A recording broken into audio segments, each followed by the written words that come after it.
a movie. It's a B-movie show. It's like a movie. It's a B-movie show.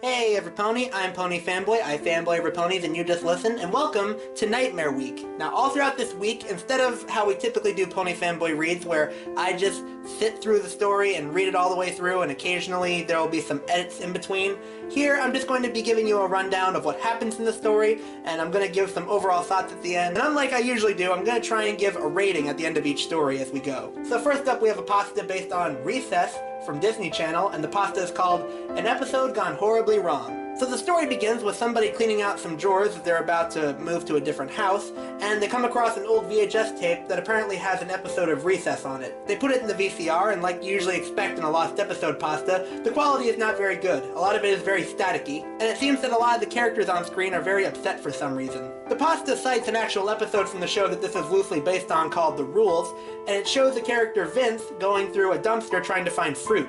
But then a trash truck comes and he ends up getting crushed inside. The next day it's raining and everybody goes to school very upset for the loss of their friend. Gus shoves a pencil through his eye, Mikey eats so much he has a heart attack, Gretchen and Spinelli jump off of old Rusty together in what the author describes as they splattered into bloody bits when they hit the asphalt, and then everyone else on the playground then turns to TJ and tells him that he should do it. And then we see TJ in his room crying as we hear a tornado in the distance, but then he pulls out a gun and the episode then cuts to static. And the person was so fed up with the episode he then sold the VHS tape on eBay, saying that somebody might end up uploading the actual footage at some point, but for now he just didn't want to look at it anymore. What I bought on eBay.